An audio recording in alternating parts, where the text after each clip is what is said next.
हरि ओम स्वस्तिरायेन्द्रो वेदसा भूमा विश्ववेदाः स्वस्ति नस्तार्क्ष्येव भवतागमन्निः भद्रां कर्णेभिः शृणुयामदेव भद्रां।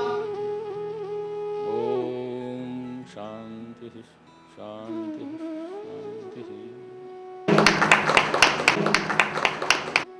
आज मेरे लिए नया अनुभव है। जो सृष्टि के निर्माता ब्रह्मा जी, उन्होंने एक कार्य दिया है विश्वकर्मा को। सुंदर सुंदर भवन बनाओ जिसमें पुण्यशाली लोग आनंद ले सके। इसी प्रकार जिस भवन में रहना है वो भवन कैसा होना चाहिए, हमारे शास्त्रों में उसकी विधि बतलाई है। तो बहुत अच्छी बात है कि फिर से आधुनिक समाज प्राचीन पद्धति को मानने लगा है। ये हमारे सनातन धर्म की ये विजय है, ये हमारी विशेषता है। और केवल यहाँ नहीं, दुनिया के सब जगह इस बात को मानने लोग लगे हैं कि अगर घर ठीक से बना हो, घर का जो निर्माण हुआ है, उसकी दिशा है वो ठीक है, तो हम लोग सुखी हो सकते हैं। तो बहुत अच्छी बात है कि आपके सामने विद्वान आए हुए हैं। आप लोग यहाँ पर बड़े बड़े लोग मैं देख रहा हूँ कि ज्ञान पिपासु।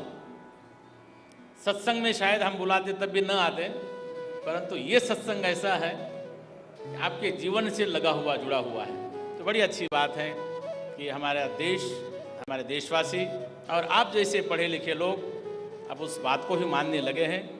बहुत अच्छी बात है। हमारे सनातन धर्म की पद्धति है, हमारे प्राचीन विचारधारा है, प्राचीन परंपरा है।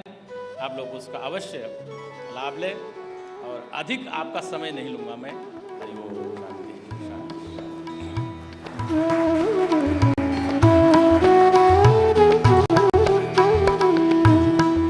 गुरु जी ने तो अपने आशीर्वाद दिए हम लोगों को, और वास्तु के बारे में भी उन्होंने कहा कि ये प्राचीन सनातन धर्म से निकला हुआ है। जानने के जो तरीके हैं उसमें एक तरीका है तर्क का, लॉजिक का। हम सब जो थोड़ा सा पढ़े लिखे हैं वो लॉजिकल एक्सप्लेनेशन चाहते हैं। हम चाहते हैं कि तर्क द्वारा वो चीज़ हमको समझाई जाए या बताई जाए, तभी हम उस बात को मानते हैं या उसको समझने की चेष्टा करते हैं। दूसरा तरीका जो बहुत ज़रूरी है हमारे विषय के अंदर, वो है विकल्प द्वारा किसी भी विषय को जानना। विकल्प मतलब इमेजिनेशन, थ्रू इमेजिनेशन। अभी बहुत सारी बातें हम वास्तु के बारे में बताएंगे। ऋग्वेद, हम ऐसा मानते हैं कि प्राचीनतम ग्रंथों में से एक है। कितना पुराना है? कोई कहता है 5000 साल पहले का है, कोई कहता है 2800 साल पहले का है। यहाँ पर जो स्लाइड्स दिखाई जा रही है, इसमें आप देखेंगे ऋग्वेद में एक कल्पना की गई है 7वें मंडल के सूक्त में, 95वें सूक्त में, जिसका अर्थ ये होता है कि कभी सरस्वती नदी पृथ्वी पर हुआ करती थी। ये हम सब ने पढ़ा है ना, सुना है कि सरस्वती नदी कहीं हुआ करती थी। और हमारे देश को हम सप्त सिंधु देश के नाम से जानते थे। ये सिर्फ एक छोटी सी प्रस्तावना है जो लॉजिकली आपको आपके विषय तक पहुंचाएगी।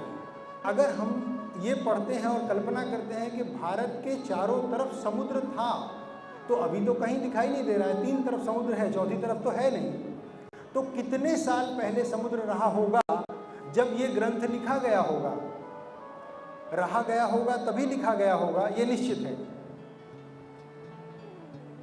अगर हम आज वैज्ञानिक दृष्टिकोण से ही इस बात को ढूंढने ढूंढने की कोशिश करें कि भारत के चारों तरफ कभी समुद्र था क्या, तो सच बताएं वैज्ञानिकों ने इसको शोध किया है अभी, और उनके शोध के रूप में ये पता चला है कि पृथ्वी की जो खंड हैं वो आपस में एक दूसरे से जुड़ते या दूर होते हैं।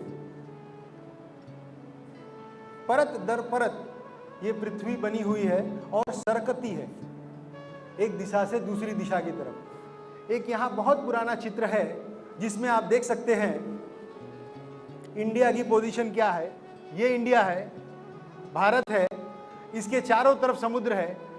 ये कितने साल पहले की स्थिति है? 94 मिलियन ईयर्स एगो। अगर पृथ्वी की बात करते हैं वैज्ञानिक तो ये स्थिति है।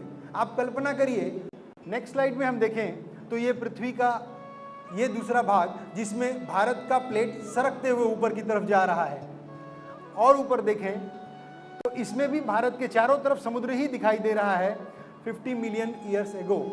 और ये चित्र है जो अभी से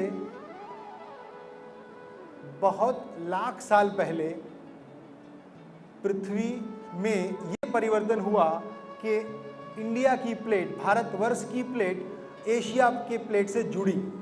उसके पहले ये अलग थी। आप कल्पना करिए कि हमारे शास्त्रों के रचने वालों ने, लिखने वालों ने कितनी प्राचीन बात को लिखा है। वो बात अगर लाखों साल पहले ये बात की जा सकती है जो आज हमको पता चल रही है, तो उसी ग्रंथ के अंदर अगर हम वास्तु की बात करते हैं, इसके पहले ऋग्वेद के सप्तमंडल में ही वास्तुस्पति की बात की गई है या वास्तु की बात की गई है, तो निश्चित रूप से ये शास्त्र या इसके नियम भी रहे होंगे। और इतने साल पहले से अगर हम किसी चीज़ को जान रहे हैं, समझ रहे हैं, तो उसका अच्छे से अच्छा उपयोग हमको अपने जीवन में करना चाहिए। ये पूछना चाहती हूँ कि अभी घर शिफ्ट किया है और शिफ्ट करने के बाद ये देखा है कि बच्चे थोड़ा सा ज़िद्दी और सुनते नहीं हैं, तो क्या ये वास्तु दोष है, और अगर है तो उसका क्या किया जा सकता है? ज़्यादातर स्थिति ऐसी बनती है कि हम गलती से बच्चों का बेडरूम दक्षिण और नैऋत्य दिशा में करते हैं, जो कि हाईली रिस्पॉन्सिबल जोन होता है, और ऐसे जोन में अभी जाने की उनकी स्थिति नहीं है।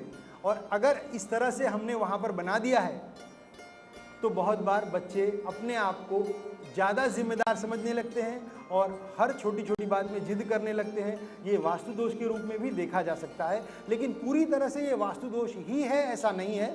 बहुत बार व्यवहारिक बातें भी उसके अंदर आती हैं, उनका भी समावेश हमको अपने जीवन में करना चाहिए। जी, मैं सोसाइटी के बारे में पूछना चाहता हूँ, क्या सोसाइटी के अंडरग्राउंड वाटर टैंक हम मेन गेट के सामने रख सकते हैं? ऐसा है कि अंडरग्राउंड वाटर टैंक हमको जल तत्व की दिशा में रखना है, यानी उत्तर दिशा और ईशान्य दिशा में अंडरग्राउंड वाटर टैंक बनाना है। अगर आपका सोसाइटी का दरवाज़ा उत्तर और ईशान्य दिशा में है तो बिल्कुल दरवाजे से लगा हुआ टैंक इस प्रकार से बनाइए कि वो ज़मीन के अंदर हो, और उसकी जो आरसीसी स्लैब है इतनी मजबूत बनाइए कि उस पर गाड़ियाँ आ जा सकें। उसमें आपको दिक्कत नहीं है और ज़रूर करना चाहिए, वो दोषपूर्ण नहीं है।